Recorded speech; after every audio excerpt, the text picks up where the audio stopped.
এখানে আমরা যারা বীরভূম জেলার এখান থেকে আমরা একত্রিত হয়েছি, এখানে বহু ব্যানার আছে। আমাদের সর্বোপরি একটা পরিবারের অনেক লোক থাকে, ছেলে মেয়ে, কিন্তু পরিবার একটা।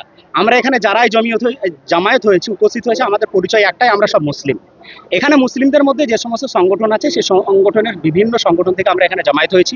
যেমন অল ইন্ডিয়া ইমাম অ্যাসোসিয়েশন এখানে জমা হয়েছে, অল বেঙ্গল ইমাম অ্যাসোসিয়েশন চ্যারিটেবল ট্রাস্ট এখানে জমা হয়েছে, জমিয়ত উলামা হিন্দ এখানে জমা হয়েছে, আইমাইন ও উলামা, এইভাবে বিভিন্ন সংগঠন, ওয়াকাফ কমিটি, সবাই আমাদের সাথে একজোট হয়ে, এখানে কোনো রং নেই, কোনো দল নেই। আমরা সর্বপ্রথম আমাদের পরিচয় আমরা মুসলিম, সর্বপ্রথম আমাদের পরিচয় আমরা ঈমানওয়ালা ভাই। আজকে মোদী সরকার যে ডিভাইডেড অ্যান্ড রুল যে এটা চালিয়ে যাচ্ছে, এর বিপক্ষে আমরা সর্বোপরি সকলেই আছি। আপনারা জানেন মোদী সরকার কেন এই বিল এনেছে।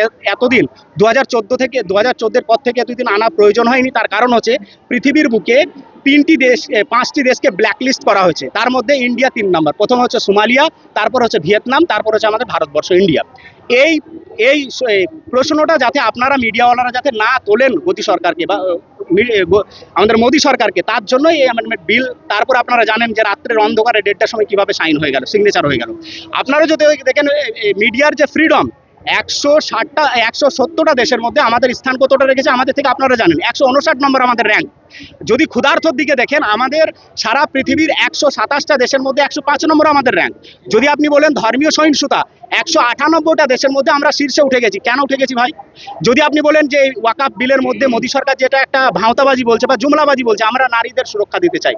আপনি জানেন এই ভারতবর্ষে মোদী সরকার আসার পর থেকে এনসিআরবি রিপোর্টই বন্ধ করে দিয়েছে।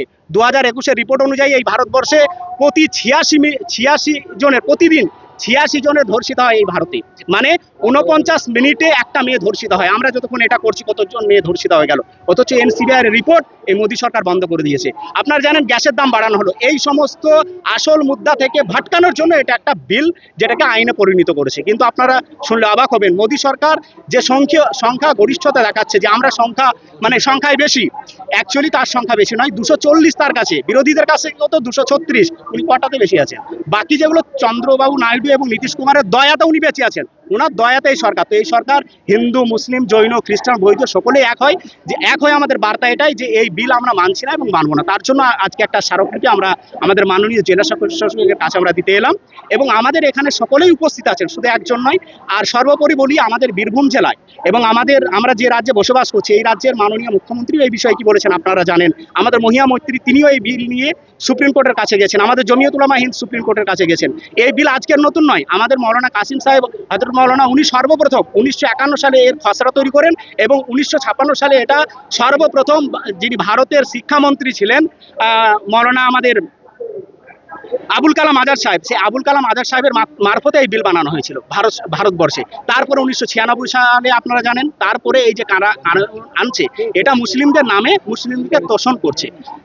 আপনারা জানেন যে মাদ্রাসা, মসজিদ, খানকা, মক্তব এর জায়গাগুলো হাড়পানের জন্য কিছুদিন আগে আপনারাই দেখিয়েছিলেন, সামান্য একটা মন্দির ছিল, তার পিছনে 300 বছরের পুরনো কবরস্থান, সেটাকে বুলডোজার দিয়ে ভেঙে দিল, গুড়িয়ে দিল। তারা বলতে চাই যে 3 বছর হোক চাই 300 বছর হোক, আমাদের যে পৈতৃক সম্পত্তি, আমাদের বাপদাদারা যেটা ইবাদতের জন্য দিয়েছেন, ওয়াকাফ করেছেন, এই সম্প্রীতির জন্য আমরা লড়বো। প্রয়োজনে এর থেকে বৃহত্তর আন্দোলনে আমরা প্রস্তুত আছি। সমস্ত